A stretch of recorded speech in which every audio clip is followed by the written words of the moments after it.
Boa noite. Prefeitura de São Paulo diz que vai multar a empresa por ruído de fogos na Avenida Paulista. Réveillon na capital teve 12 minutos de fogos de artifício. No Rio, o governo diz que a cidade recebeu 1.700.000 turistas nesta virada do ano. Queima de fogos levou quase 3 milhões de pessoas à orla de Copacabana. Em Salvador, a festa foi comandada pela cantora Ivete Sangalo. Segundo os organizadores, 800.000 pessoas curtiram a virada do ano na capital baiana. Primeiro dia de 2020 já começa com um aumento no preço das passagens do transporte público em São Paulo. Tarifas dos ônibus, metrô e trens da CPTM ficaram 10 centavos mais caras a partir de hoje. Papa Francisco se desculpa e admite que perdeu paciência. Ontem, o pontífice se irritou ao ser puxado por uma fiel e chegou a dar tapas na mão da mulher para se soltar. E você vai ver essas e outras notícias no Jornal da Gazeta, que começa agora.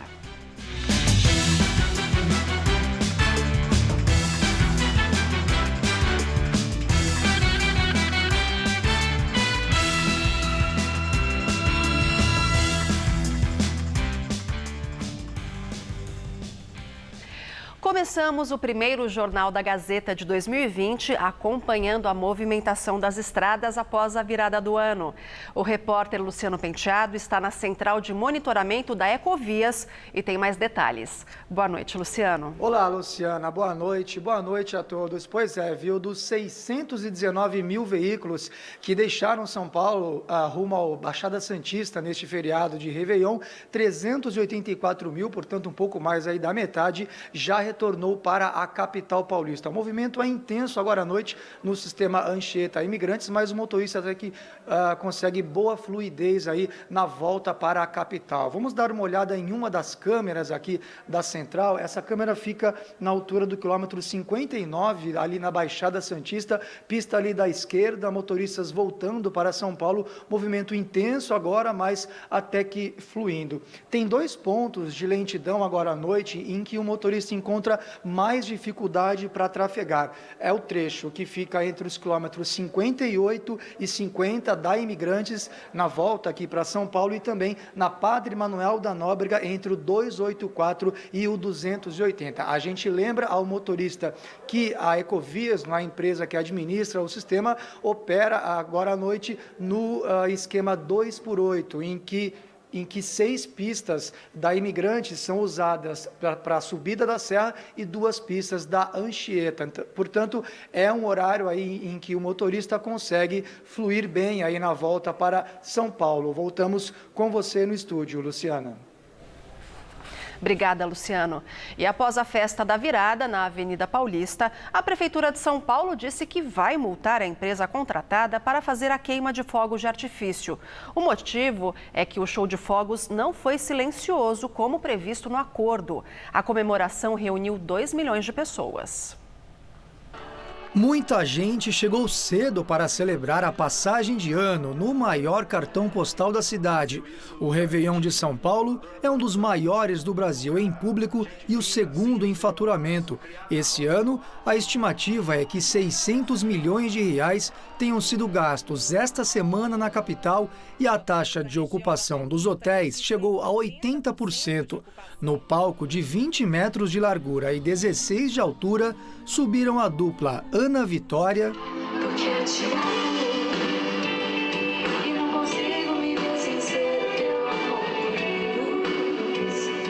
os sertanejos Marcos e Belucci. E na reta final para a virada, Lulu Santos levantou a multidão. Foram 3 toneladas de fogos de artifício e 12 minutos de pirotecnia. Depois, ainda teve chiclete com banana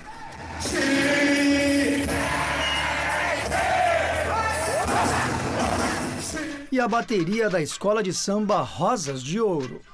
Mas a festa teve um lado menos divertido, principalmente para quem mora aqui na região e preferiu ficar em casa, longe do agito no momento da virada. É que os fogos não foram silenciosos, como prometido pela prefeitura. Houve barulho, o que viola a lei municipal de maio de 2018, que proíbe esse tipo de explosão em toda a cidade. Mesmo sem ter regulamentado a própria lei, a prefeitura disse que pretende multar a empresa responsável pelos fogos. O nome da empresa e o valor da multa não foram divulgados. A desmontagem do palco começou ainda na madrugada e terminou às 6 da tarde de hoje, quando a Paulista foi reaberta para os veículos. Segundo a Autoridade Municipal de Limpeza Urbana, foram recolhidas 66 toneladas e meia de lixo ao final da festa. Vale lembrar que a circulação dos ônibus que passam pela região ainda fica com itinerários adaptados até o dia 13 de janeiro, por conta do resto da estrutura que ainda será totalmente removida. E a Polícia Militar atendeu 2 chamados na região da Avenida Paulista após a virada do ano. Os 2 casos aconteceram após o encerramento da comemoração. Segundo a Polícia Militar, uma mulher foi baleada por volta das 4h30 da manhã, próxima da esquina entre as ruas Peixoto Gomide e Frei Caneca. O tiro que atingiu a mulher na região do quadril saiu de um veículo Astra de cor prata, ocupado por 2 homens. A mulher foi levada para a Santa Casa e, segundo a PM, não corre o risco de morrer. A Polícia Civil deverá buscar imagens de câmeras de segurança para tentar identificar e prender os atiradores que fugiram, segundo relatos de testemunhas. Já o outro caso aconteceu na mesma região por volta das 5 da manhã, na rua Barbosa Rodrigues, próxima da Peixoto Gomide. Um homem foi ferido, não se sabe ainda se por arma de fogo ou se por uma facada. Ele foi encaminhado para o Hospital das Clínicas e o estado de saúde dele é grave. Público recorde na virada de ano do Rio de Janeiro. Foram 2.900.000 pessoas que acompanharam o show de fogos em Copacabana. E no final da festa, mais de 350 toneladas de lixo foram recolhidas na praia. O Réveillon em Copacabana contou com uma queima de fogos coloridos de 14 minutos para receber 2020. Quase 3 milhões de cariocas e turistas presenciaram o espetáculo de luzes e inspiraram seus desejos para o ano novo. O que eu espero para 2020 é que seja um ano de muita saúde, muita paz, muita luz. Um país melhor, um país menos desigual. Muita gratidão, eu só tenho que agradecer. Na verdade, eu não quero pedir nada, eu tenho que agradecer esse ano que foi maravilhoso para mim. Além das quase 17 toneladas de fogos de artifício no céu, a tradicional virada de ano na praia de Copacabana também contou com projeções em 3D no Cristo Redentor, além de shows e DJs. Segundo a Prefeitura do Rio de Janeiro, apenas incidentes como furtos foram registrados. 10 pessoas foram detidas e 653 precisaram de atendimento nos postos médicos. Dos presentes na festa, 1.700.000 eram turistas, de acordo com a Rio Tour. Número recorde que representa um aumento de 21% em relação ao ano passado, com 100% da ocupação hoteleira na cidade. E uma explosão de uma casa no Complexo do Alemão, na zona norte do Rio, deixou 2 pessoas mortas e 11 feridas na madrugada desta quarta-feira. A suspeita é de que o acidente tenha acontecido num lugar usado como laboratório por traficantes. Bem, em Salvador, a festa da virada foi comandada pela cantora Ivete Sangalo. Segundo os organizadores, 800.000 pessoas curtiram a virada do ano na capital baiana.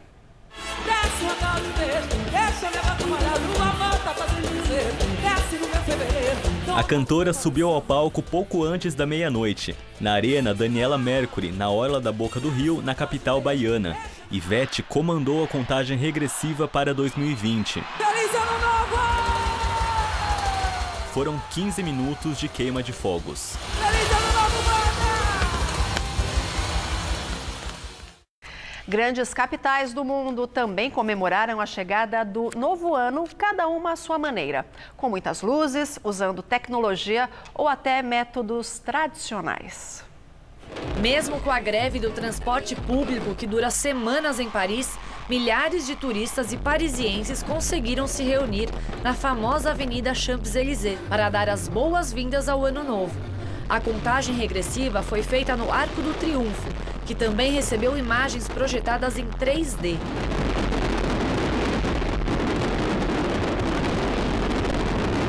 Em Nova York, como não poderia deixar de ser, a grande celebração de Ano Novo foi realizada na Times Square, que também teve a tradicional chuva de papel picado.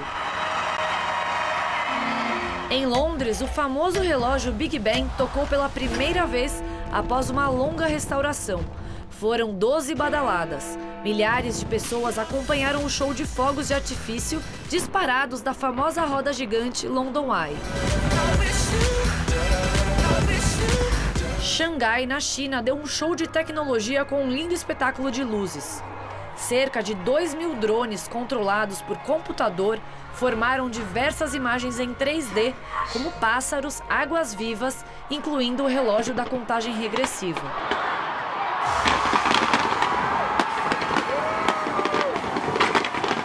E em Roma, na Itália, um grupo de italianos continua a tradição iniciada em 1946 de mergulhar nas águas geladas do Rio Tibre ao meio-dia do primeiro dia do ano. Segundo os 4 italianos corajosos que pularam, a façanha é para trazer boa sorte.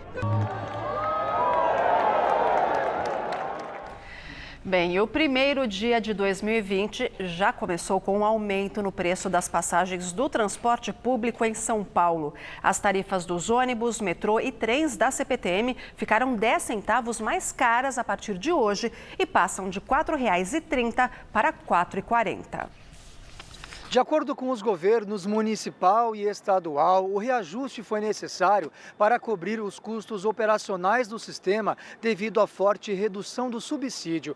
O aumento de 10 centavos no valor da passagem representa uma alta de 2,33%, abaixo do índice da inflação nos últimos 12 meses, que foi de mais de 3%. A passagem de R$ 4,40 vale para os ônibus, que são de responsabilidade da Prefeitura, e para as linhas de metrô e da CPTM, ambas geridas pelo governo estadual. Quem faz integração também pagará mais caro. A pessoa que utiliza ônibus mais metrô ou CPTM vai desembolsar 17 centavos a mais e o valor cobrado será de R$ 7,65. Mas esse desconto só vale para quem tiver bilhete único. Para pagamento em dinheiro, a integração custará R$ 8,80.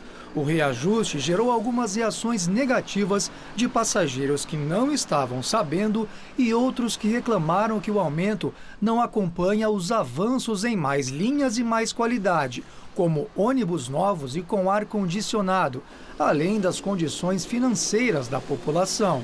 Tudo aumenta o preço por causa da inflação, mas o salário não aumenta o preço, né? Mais 10 centavos vezes 4 viagens por dia, vezes 20 dias trabalhados por ano, fora de lazer, quanto de diferença dá, né? O movimento Passe Livre convocou um ato para o dia 7 de janeiro em frente à Prefeitura para protestar contra o reajuste. Uma novidade para o morador de São Paulo. O Expresso Tiradentes, na Zona Leste, passa a aceitar pagamentos com cartões de crédito e débito. A linha do Expresso Tiradentes liga ao centro de São Paulo à zona leste da cidade. Segundo a Prefeitura de São Paulo, o objetivo é facilitar o acesso de pessoas que não possuem o cartão do bilhete único, como turistas brasileiros e estrangeiros, e diminuir as filas na bilheteria. Para usar o serviço, é preciso ter um cartão de débito, crédito ou um equipamento eletrônico com a tecnologia de pagamento por aproximação chamada de NFC desbloqueada previamente. Na hora de pagar, é só aproximar o cartão do validador como se faz com um bilhete único. O sistema já foi implantado em 12 linhas de ônibus na cidade, com mais de 200 veículos, que atendem cerca de 2,9 milhões de passageiros por mês. É a partir de hoje que entra em vigor a tarifa branca, reduzindo o preço da energia usada nas residências, comércios e pequenas indústrias, fora dos horários de maior consumo. Segundo a Agência de Energia Elétrica, a modalidade pode garantir economia na conta de luz do consumidor que conseguir deslocar a carga para fora dos períodos de pico do dia, como, por exemplo, até às 5h30 da tarde e após as 8h30 da noite. Aqui em São Paulo, tá? E para isso é preciso aderir à opção solicitando à concessionária a mudança na medição.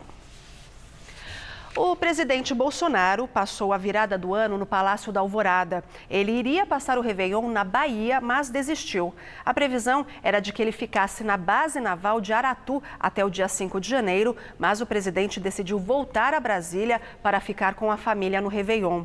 Hoje pela manhã, ele cumprimentou apoiadores que o aguardavam na porta do Palácio da Alvorada. Questionado por jornalistas se conversaria com a imprensa, o presidente negou e disse que gostaria de começar bem o ano. E agora vamos ao comentário de política com José Neumann e Pinto.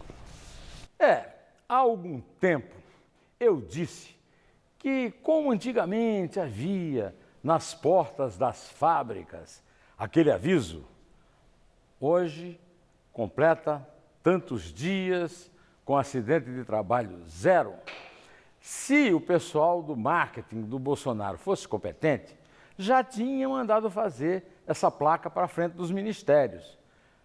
Já faz tantos dias que não se rouba dinheiro público neste ministério.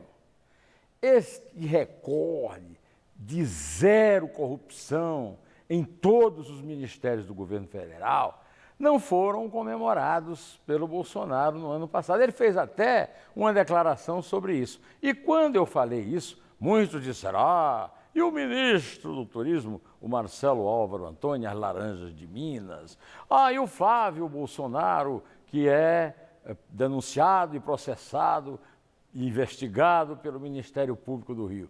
Eu não estou falando nisso. Laranja na eleição, problema de rachide na Assembleia Legislativa do Rio de Janeiro. Não, eu não estou me referindo a essas coisas. Estou me referindo à corrupção denunciada, flagrada, dentro dos órgãos públicos federais, ministérios e outros departamentos e outras autarquias. Aí você dizia, não, mas isso é obrigação, é verdade, é obrigação. Mas depois do que se roubou e depois do furto do PT, seus aliados e até seu adversário, o PSDB, ter produzido a maior crise econômica da história, comemorar o afastamento da corrupção da prática do governo é um bom caminho. E o cidadão deveria se orgulhar disso, uma vez que esse governo foi eleito por este cidadão. Este cidadão é grande responsável pelo fato de não estar havendo registro nem denúncia de corrupção no governo federal. Bom, eu volto sexta-feira, dia 3 de janeiro, direto ao assunto, em pé. Após o primeiro ano de governo do presidente Jair Bolsonaro, o apoio à democracia caiu, segundo pesquisa do Datafolha. Para 62% dos entrevistados, a democracia é melhor que qualquer outro sistema de governo. Já no levantamento anterior, feito na semana do primeiro turno das eleições de 2018, o índice apontava 69%. Ao mesmo tempo, cresceu de 13% para 22% a parcela da população que se diz indiferente sobre o governo ter caráter democrático ou ditatorial.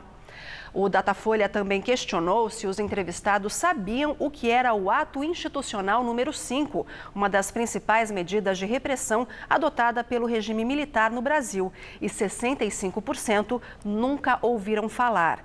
O levantamento ouviu 2.948 pessoas em 176 municípios de todas as regiões do país. Começou a valer, a partir de hoje, o novo limite de compras para os free shops. Agora, quem voltar de viagens ao exterior poderá comprar $1.000 em produtos ou o equivalente em outra moeda nos aeroportos. O limite anterior era de $500. Uma portaria publicada pelo Ministério da Economia em outubro determinou que a medida passaria a valer a partir de 2020. Quem ultrapassar o limite está sujeito ao pagamento da tributação especial prevista em lei. Os free shops ou duty free shops são lojas geralmente localizadas em salas de embarque e desembarque de aeroportos, onde os produtos são vendidos sem a cobrança de encargos e tributos. A portaria manteve o limite atual de $500 a cota para compras feitas fora do país e trazidas para o Brasil na bagagem. De acordo com o Ministério da Economia, o impacto fiscal estimado da medida em 2020 será de R$62 milhões. Na entrevista do dia com Denise Campos de Toledo, ela fala sobre as perspectivas para a economia brasileira em 2020, com Márcio Holland, ex-secretário de Política Econômica no Ministério da Fazenda e professor da FGV. Bem, agora o tempo. Aqui em São Paulo, o avanço de uma frente fria pelo oceano nesta quinta-feira deve influenciar o tempo por aqui, trazendo mais chuva e diminuindo um pouco o calorão dos últimos dias. Vamos ver então em detalhes a previsão.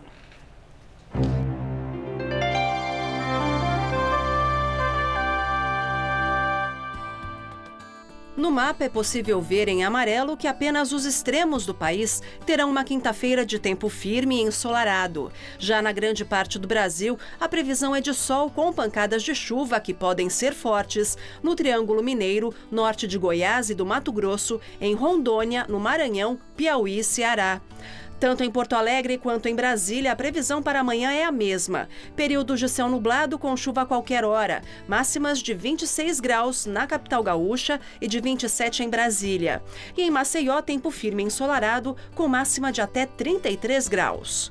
No estado de São Paulo, o tempo fica instável. Ainda faz calor, mas são esperadas pancadas de chuva isoladas, espalhadas em todas as áreas. Em Araçatuba, os termômetros podem chegar aos 32 graus à tarde. Em Franca, máxima de 30 e em Ribeirão Preto, máxima de 33 graus. E Campinas, amanhã, terá máxima de 29 graus. A partir desta quinta, a nebulosidade aumenta aqui na capital e pode chover a qualquer momento. Ainda faz calor, mas a temperatura fica amena. Amanhã, máxima de 28 graus. E tanto na sexta quanto no sábado, máxima de 26 graus. De férias em Santa Catarina, o deputado federal Aécio Neves, do PSDB, fez uma cirurgia de emergência após uma crise de apendicite. Ele teve alta hoje do Hospital Bahia Sul, em Florianópolis. Segundo o ex-senador Paulo Bauer, que o acompanhou até o centro médico, o político passa bem. A assessoria do deputado informou que ele está na capital catarinense durante o recesso parlamentar com a esposa e os filhos que moram na cidade. Reconhecido como patrimônio nacional, o café já foi chamado de ouro negro. Essa riqueza exportada em grande escala para o exterior tem um lugar especial reservado aqui na capital, só para o cultivo do fruto. Vocês sabiam disso? E o Instituto Biológico, que fica na Vila Mariana, abre todo ano as portas do maior cafezal urbano do mundo para o público participar da colheita. Vamos rever agora uma das reportagens especiais de 2019.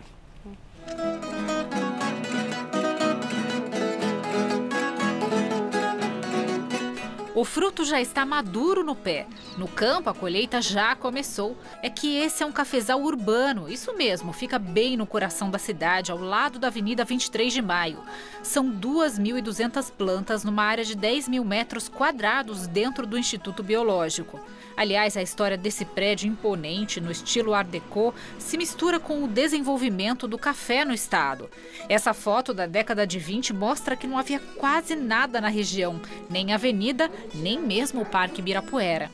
O Instituto Biológico surgiu ali na década de 20, mais ou menos, por conta de uma peste específica, que foi a broca do café. Foram atrás e acharam em Uganda uma vespa, que era inimigo natural dessa peste. Com isso, o governador ficou super feliz com o resultado e falou assim, a gente tem que manter permanentemente a pesquisa e a inovação e os estudos para que a gente possa melhorar a economia. Aqui no Instituto Biológico, o café é o arábica de 2 variedades que foram desenvolvidas aqui em São Paulo, a Mundo Novo e a Catuai, que estão presentes em 90% do parque cafeeiro do Brasil. As pesquisas e descobertas aqui do cafezal urbano ajudam a melhorar a produção lá no campo.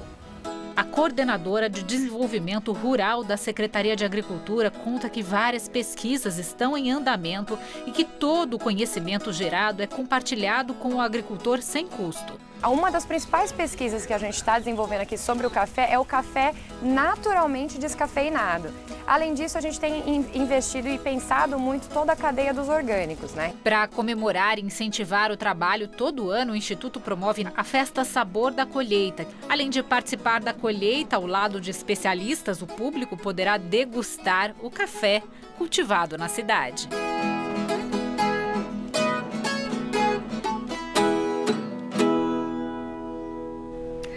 A Festa Sabor da Colheita já vai para a sua 15ª edição este ano no cafezal do Instituto Biológico, que fica na Avenida Conselheiro Rodrigues Alves, número 1252, na Vila Mariana. Mais informações pelo telefone 5087-1751. E voltamos a falar do trânsito nas estradas. O nosso repórter Luciano Penteado tem mais informações direto da Central de Monitoramento da Ecovias. Luciano. Luciana, o movimento continua intenso no sistema Anchieta Imigrantes. Na volta aí do Réveillon, o motorista encontra grande trânsito nas estradas, mas não encontra grandes congestionamentos, não é?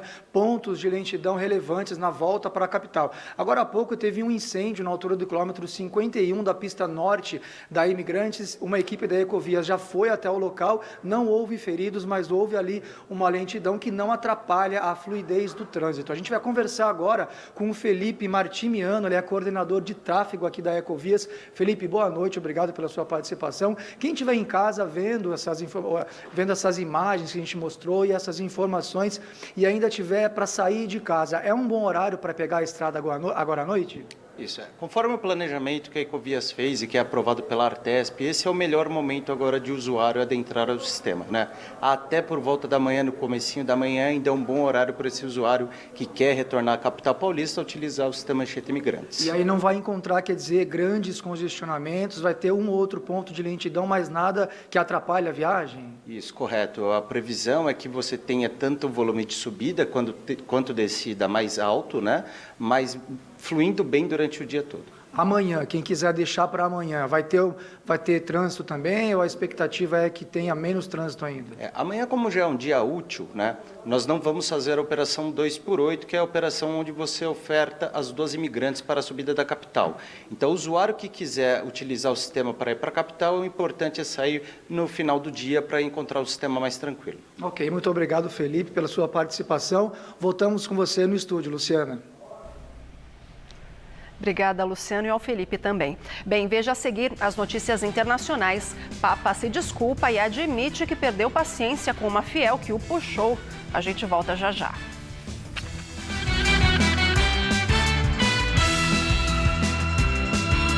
O jornalismo esportivo que preza pela informação de qualidade. Gosta de um bom debate-bola e analisa o futebol do jeito que a gente gosta. Gazeta Esportiva, de segunda a sexta, 6 da tarde.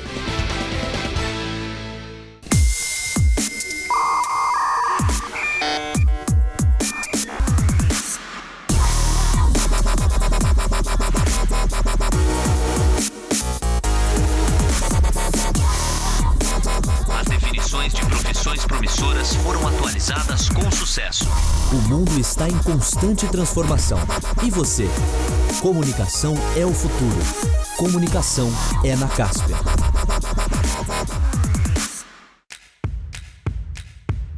O Ministério da Educação está lançando a ID Estudantil. É sua carteirinha de estudante digital totalmente gratuita. Seu benefício de meia entrada em shows, jogos, exposições, teatro e outros eventos culturais está dentro do seu celular. Para emitir a sua, basta baixar o aplicativo. Economia e segurança em benefício da educação.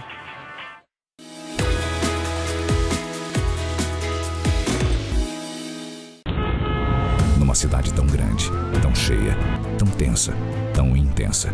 Quem vê os detalhes vê as diferenças. Vê que no meio do corre a paz de um dia de folga. E a liberdade de poder caminhar entre culturas e histórias. Vê que aqui é lugar de todos. Todos os valores, todos os sotaques, todos os sabores. Terra da garoa e de todos os santos. Terra das chances e de todos os campos. Cidade cinza, cidade líder. Líder em miscigenação. Um paraíso para quem quer opção à parte. E a parte que faltava para quem achava que faltava opção. Quer mais motivos, então? Para comemorar viver nessa imensidão. Deixe na rua a consolação. E traga para você a força de quem tem força. Para viver e sobreviver. Todos os dias, na cidade de São Paulo.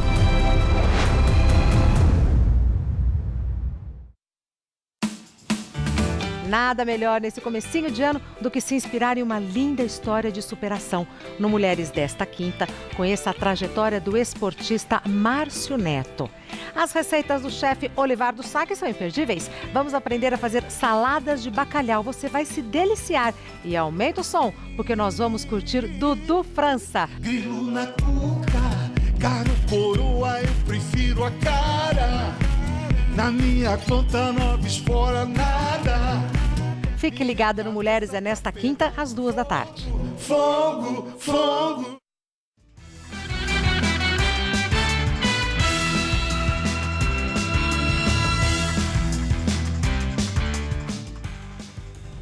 No Vaticano, o Papa Francisco admitiu ter perdido a paciência com uma fiel e pediu desculpas na primeira missa do ano, realizada na Praça São Pedro. Na noite de ontem, enquanto cumprimentava fiéis, o pontífice, de 83 anos, foi agarrado e puxado bruscamente por uma mulher. Visivelmente incomodado, ele bateu 2 vezes na mão da fiel, que na sequência foi advertida por um segurança. A imagem viralizou rapidamente na internet.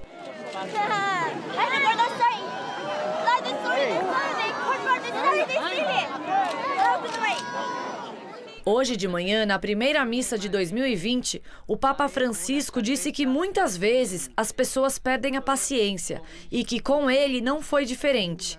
Ele pediu desculpas pelo episódio, dizendo que foi um mau exemplo. Ainda durante a missa, o pontífice destacou o papel da mulher na defesa da paz. Segundo ele, para a construção de um mundo melhor, as mulheres devem ser respeitadas e terem dignidade. O líder da pequena e isolada Coreia do Norte anunciou que em breve mostrará ao mundo uma nova arma estratégica. Durante uma conferência realizada na capital Pyongyang, o líder Kim Jong-un fez declarações diretas aos Estados Unidos, que impõem pesadas sanções econômicas ao país. Segundo ele, a Coreia do Norte desenvolverá constantemente armas estratégicas necessárias para a segurança do Estado, até que os Estados Unidos revertam sua política de hostilidade. Ele também anunciou que nunca vai desnuclearizar a Península da Coreia, caso Washington persista com sua política. Kim Jong-un criticou os Estados Unidos pelo apoio militar dado à Coreia do Sul, mas também não deixou claro se vai abandonar as negociações com os americanos ou interromper os testes de armas nucleares. Em resposta ao líder norte-coreano, o secretário de Estado dos Estados Unidos, Mike Pompeo, disse esperar que a Coreia do Norte escolha a paz em vez da guerra. E na Alemanha, um incêndio em um zoológico matou dezenas de animais. A suspeita é de que balões usados na comemoração de final de ano incendiaram o local.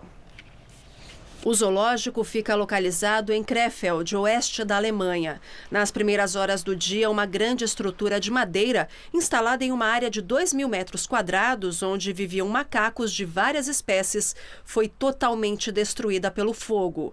Todos os animais morreram. A imprensa alemã fala em 30 macacos. Autoridades estudam a possibilidade de que fogos de artifício ou balões do tipo lanternas chinesas, lançados durante as comemorações de Ano Novo, foram os responsáveis pelo incêndio. Nos últimos anos, a Alemanha discute a proibição desse tipo de artefato no país, sendo que em alguns estados eles já estão proibidos.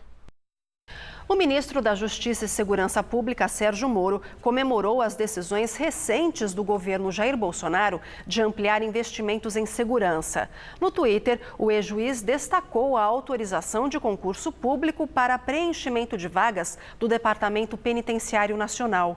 Moro aproveitou ainda para agradecer o ministro da Economia, Paulo Guedes, responsável pelas contas do governo. Segundo ele, as ações federais na área de segurança têm garantido a redução de índices criminais. A população carcerária do estado de São Paulo ultrapassa a marca dos 233 mil. É muita gente, mas 15 detentas tiveram uma oportunidade diferente. Apesar de ainda cumprirem pena, elas viraram universitárias num projeto piloto da Faculdade Mackenzie, aplicado pela primeira vez no sistema prisional. Vamos rever agora mais uma das reportagens especiais de 2019.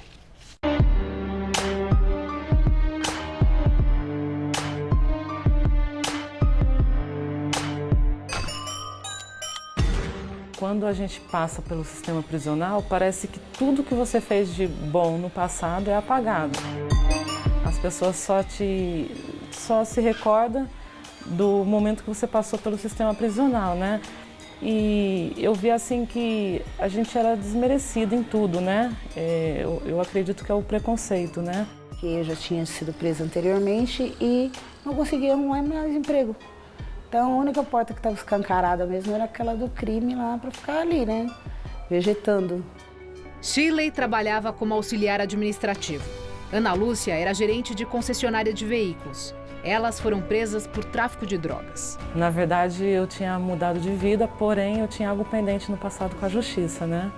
E que, inevitavelmente, eu vinha cumprir agora, né? Fui na 24 de maio, na agência do emprego lá. O currículo era bom, né? 2 idiomas e tal. O currículo é ótimo, tava eu e você, mas a gente não pode pegar pessoas que são ex-presidiárias. Aí pronto. Dali eu já saí da 24 de maio e fui direto para Cracolândia. De lá saí para vir presa para cá. A dependência química hoje é tratada com remédios e a falta de esperança no banco escolar. As duas são participantes de um projeto piloto no Centro Penitenciário do Butantã, em São Paulo. Agora, todas as manhãs, elas têm um compromisso: cursar a universidade à distância. No melhor estilo de sair melhor do que entrou, essa é uma proposta de segunda chance e de reinserção real no mercado. Sentar aqui todo dia, estudar, pode ser um ponto de virada na vida, transformador, um novo caminho. É um caminho para quando esse portão ficar definitivamente para trás e o diploma servir como uma chave para abrir várias portas. Ao pensar, né, em tudo que ainda vem, né, a gente se emociona de alegria, né? Além de eu conseguir, na minha idade, me formar, né, que é sonho de muitos, eu passei muito tempo na porta dessa faculdade, bendita até bala ali, nunca imaginei. A gente não tinha, assim, sabe, alguém assim para pegar sua mão e falar assim, vai, porque não é porque você passou pelo sistema prisional que tudo acabou, né? As videoaulas englobam matérias como direito empresarial, empreendedorismo e ética e cidadania. Fazem parte do curso de tecnólogo que dura 2 anos. Foram selecionadas 15 mulheres, todas com ensino médio completo e já no regime semiaberto. Porque uma vez por semana, elas saem daqui e, como qualquer outro aluno, vão para a faculdade.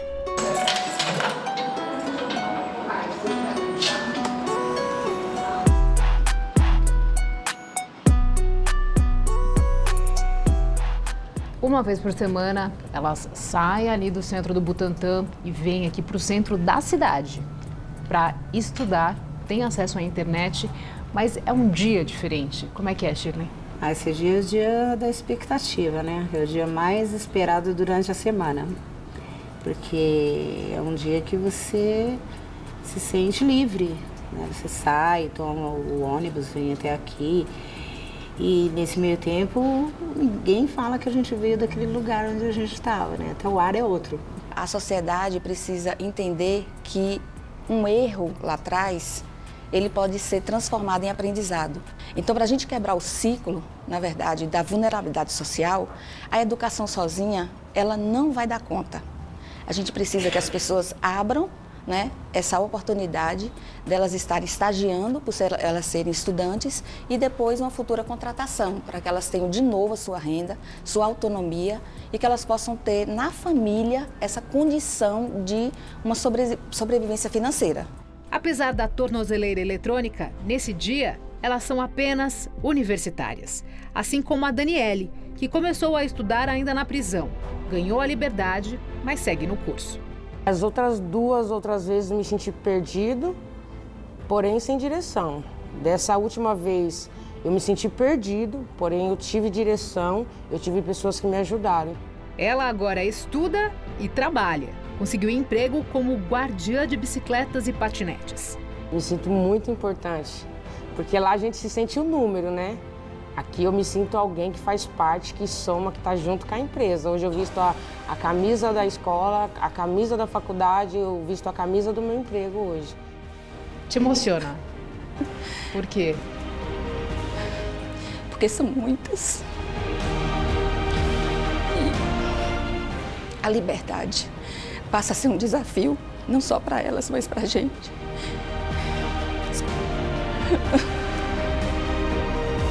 A proposta é ampliar o projeto com outras universidades e empresas. E assim, com estudo, suporte psicológico e trabalho, resgatar pessoas. Corre atrás, busca, porque tem sim, tem alternativa, tem mudança, tem vitória e tem um outro estilo de vida. Tem sorriso no rosto. E muito. E veja a seguir na entrevista do dia com Denise Campos de Toledo, a economia em 2020. A gente volta já já.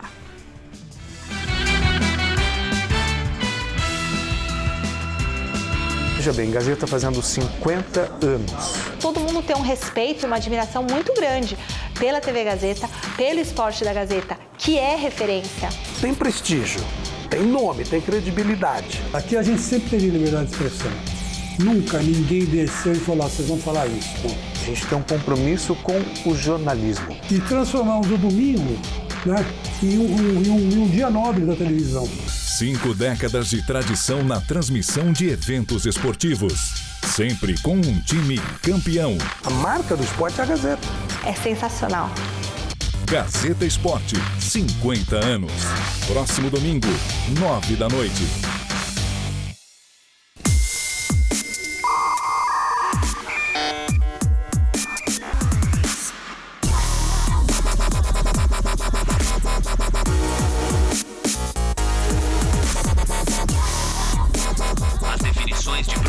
Promissoras foram atualizadas com sucesso. O mundo está em constante transformação. E você? Comunicação é o futuro. Comunicação é na Caspia.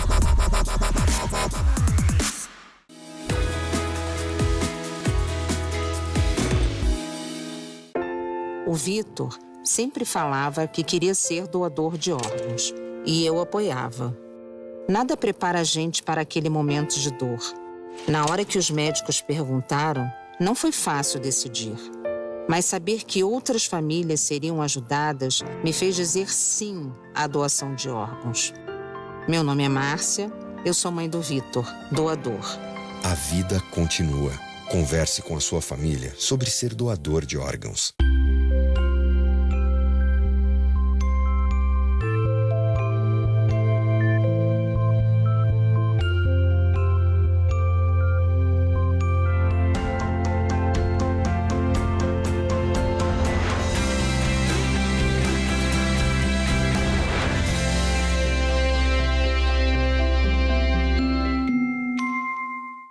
Próximo domingo, vamos rever a premiação dos melhores jogadores do futebol brasileiro. E o vencedor é?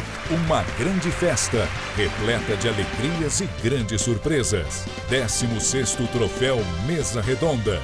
Reapresentação especial. Próximo domingo, 10 da noite.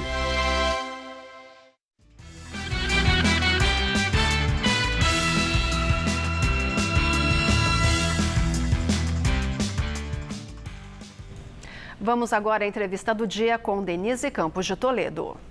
E vamos falar agora sobre as perspectivas para a economia brasileira agora em 2020. Eu converso com o economista Márcio Holland, ex-secretário de Política Econômica, professor da Fundação Getúlio Vargas. Márcio, boa noite. Boa noite.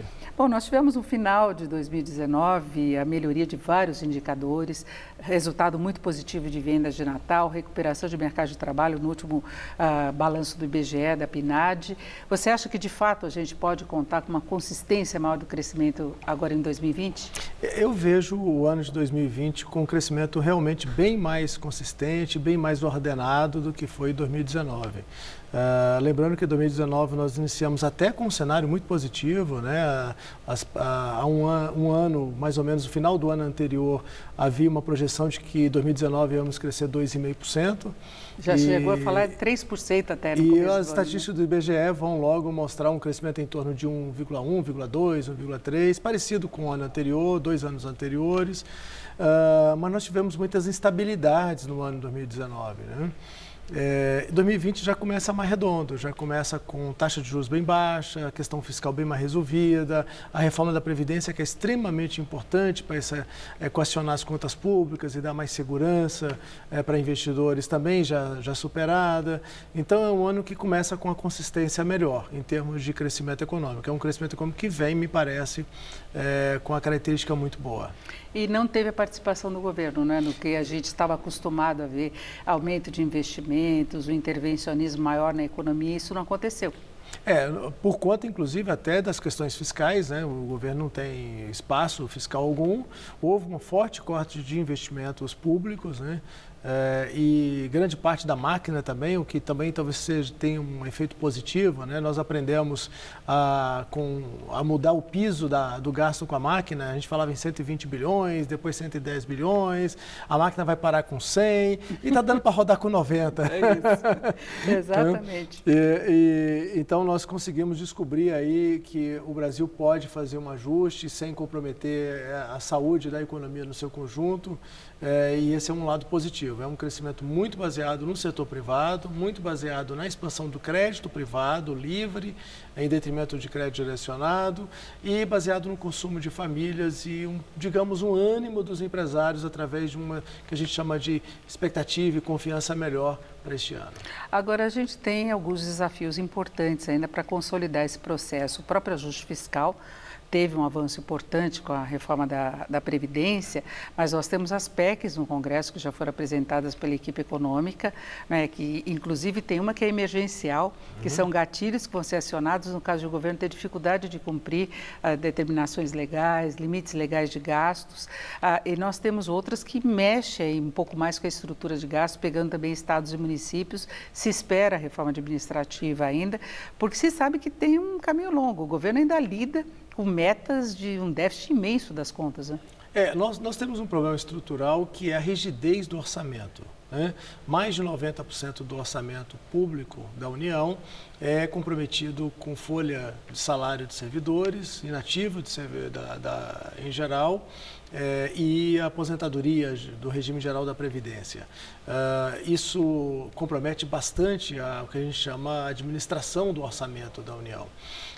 O que o governo fez em período anterior, o governo anterior fez, foi a PEC do teto de gastos, mas nós descobrimos que não basta ter uma definição de teto de gastos. É preciso flexibilizar um pouco mais essas despesas. Essa PEC emergencial, assim como a dos fundos estatais, assim como a PEC 188, 186, 187, 188, são muito bem-vindas nesta direção da flexibilização na flexibilização do orçamento público brasileiro. Não dá para trabalhar com um orçamento 92% já definido as despesas, sendo que um tanto o outro é a máquina em si, que você tem que ter gastos, é discricionário, mas é obrigatório, e outro tanto é investimento, é onde você efetivamente corta. Então, essa PEC deveria ser aprovada de forma realmente emergencial. Agora, se o país crescer como se espera, a economia tiver esse dinamismo maior, acaba gerando mais tributos. Isso cria uma situação um pouco mais confortável? Será que não tem o risco aí de se relaxar nesse aperto que se espera que aconteça? Então, já tem muitos estudos mostrando que o que a gente chama de elasticidade de arrecadação do crescimento não é lá mais essas coisas. Há um tempo atrás a gente achava que era em torno de 1,5%, ou seja, para cada 1% de crescimento real, teria 1,5% de crescimento real de arrecadação. Como a indústria está encolhendo, ela é a principal fonte arrecadadora, você tem mudança estrutural na economia em geral, com muitos serviços, e inclusive com muitos serviços informais, muitos aplicativos, uma economia digital, isso já não é tão mais relevante. Então, eu creio que não vai gerar uma euforia ou o que a gente poderia chamar de uma ilusão, né? De recursos, que seria você ter um pouco de crescimento e vem muita arrecadação. De qualquer forma, o desafio fiscal brasileiro é muito grande ainda para o médio prazo.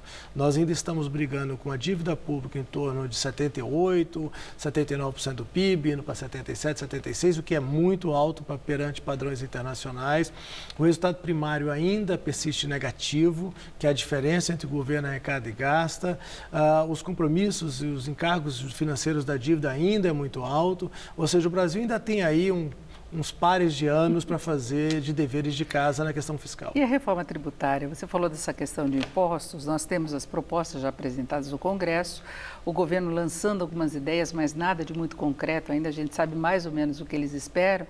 E com muita frequência eles falam naquele imposto sobre transações financeiras, tentando desvincular com a antiga CPMF, mas primeiro era para justificar a possibilidade de se reduzir os encargos sobre a folha, para estimular a geração de emprego. E agora tem essa questão da economia digital, que você falou que corre meio à margem da tributação tradicional. Então, o governo sabe que ele perde arrecadação por essas mudanças que nós temos no dinamismo da economia, novos empregos e tal. Você acha que o Brasil está preparado, por exemplo, para este ano nós temos uma reforma tributária? Olha, nós tivemos uma última movimentação no final do ano passado muito interessante. Houve a formação da chamada comissão mista entre o Senado e a Câmara, com a participação do governo e um acerto de que o governo iria contribuir com ideias para a reforma. Ou seja, haveríamos aí um acerto entre o Senado, a Câmara dos Deputados e o Ministério da Economia.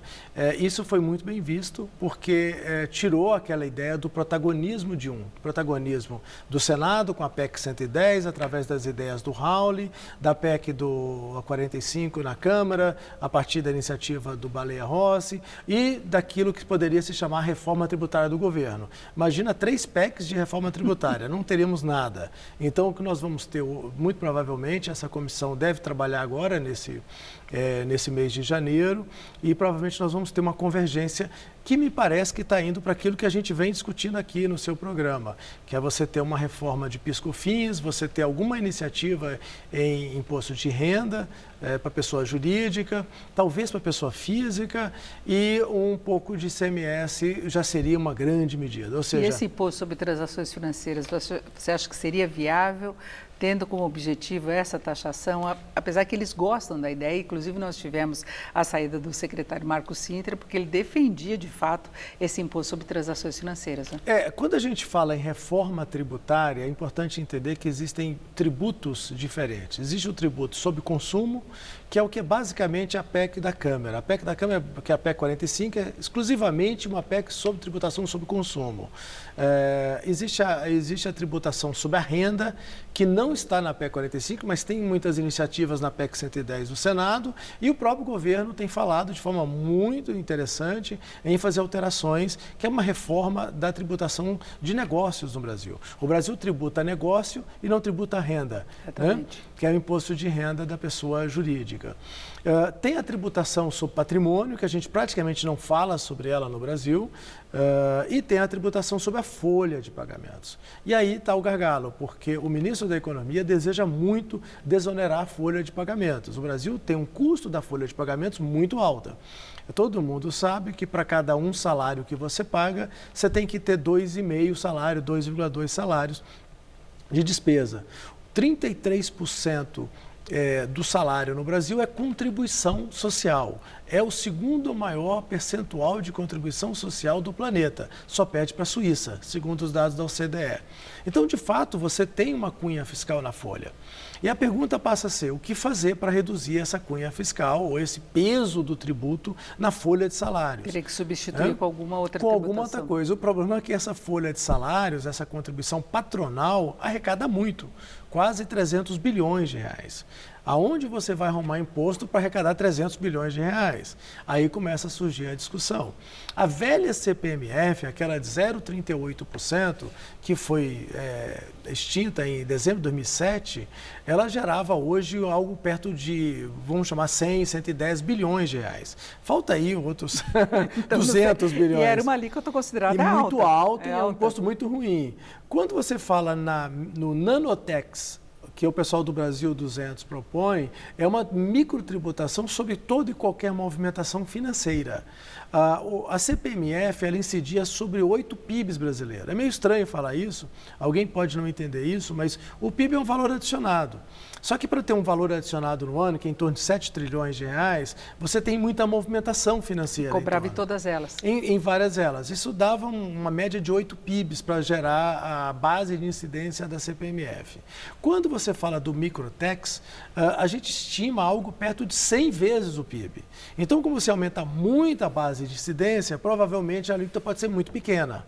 Algo como 0,6, 0,06, 0,07.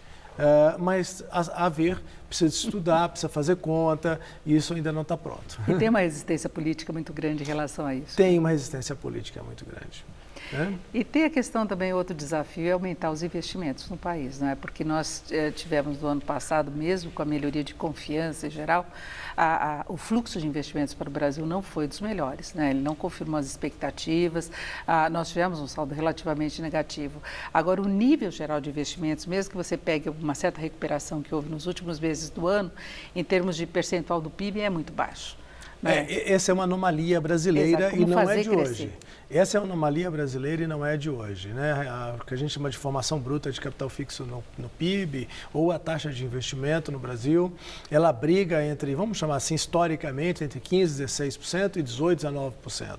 Já chegou a 20,1%, mas não 21%, 20,9%. Mas, infelizmente, ela é muito baixa para padrões internacionais, para padrões que o Brasil precisa ter de crescimento. O problema é que você não gera aumento de investimento no ambiente de negócios que a gente tem. A gente tem muita insegurança jurídica, né? O Brasil é um país que a gente desconhece o passado, né? O passado não é previsível, pode mudar. Nós temos um Supremo Tribunal Federal que altera regras, inclusive de decisões que eram tomadas pelo Pleno passado, ainda na fase da nova Constituição de 88. Em outras esferas você também tem decisões contraditórias. Tem diversos agentes ou anuentes, né, seja IBAMA, IFAM, em geral, que perturbam o ambiente de negócios com revisões de licenças, licenciamentos. O Brasil não é fácil de lidar para fazer negócios, para fazer investimento de longo prazo. Some-se a isso o fato de que a gente não tem uma aptidão boa para fazer investimento em inovação no Brasil. Os nossos investimentos em P&D são muito baixos, até porque o nosso nível educacional também é muito baixo. Então, o Brasil é um país que tem essa anomalia, um problema praticamente estrutural. Para resolver isso, nós vamos precisar fazer muita coisa ainda. Uma dessas questões importantes é uma reforma educacional mais profunda no país. Mudar a estrutura de incentivo de inovação e, obviamente, melhorar esse ambiente de negócios. O Brasil precisa aumentar a produtividade a partir disso tudo para a economia caminhar melhor. Aí vem a produtividade. A indústria 4.0, a indústria vai tentando sobreviver, garantir números melhores, mas ela precisa pular etapas, na verdade, para ser efetivamente competitiva, né? Exatamente, exatamente. Infelizmente, esse é um problema muito estrutural do Brasil, a gente vai ficando sempre para trás. Nós estamos hoje em plena onda da chamada indústria 4.0, que é essa fusão entre o mundo físico, biológico e digital, que produz a internet das coisas, machine learning, deep learning, internet, né, das coisas, inteligência artificial, impressora 3D, robótica, automação. Tem que investir muito em pesquisa também, Isso né? tudo precisa de capital humano de excelência. Né? Não basta você ir lá e colocar um sensor, você tem que ter alguém que prepara um sistema de processamento de dados sofisticados, uma inteligência artificial, uma programação.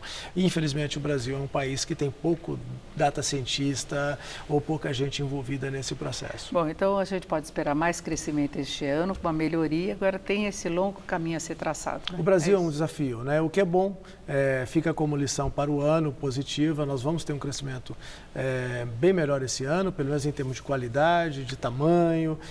O Brasil gerou mais de 900 mil postos de trabalho formais no ano passado. Isso vai carregar um bom crescimento para esse ano. A massa de salário deve crescer, mas o dever de casa é longo, né? Ou seja, deve demorar bem mais do que só um ano. Tá certo. Eu conversei aqui com o Márcio Holland, que é economista e secretário de Política Econômica e professor da Fundação Getúlio Vargas. Márcio, muito obrigada. Um prazer. Excelente 2020 para você. Para vocês também. Excelente 2020 a todos. Uma boa noite. E o Jornal da Gazeta termina aqui. Não se esqueça de se inscrever em nosso canal no YouTube, youtube.com/Jornal da Gazeta. Nós voltaremos amanhã às 7 horas da noite. Ótima noite para você e até lá.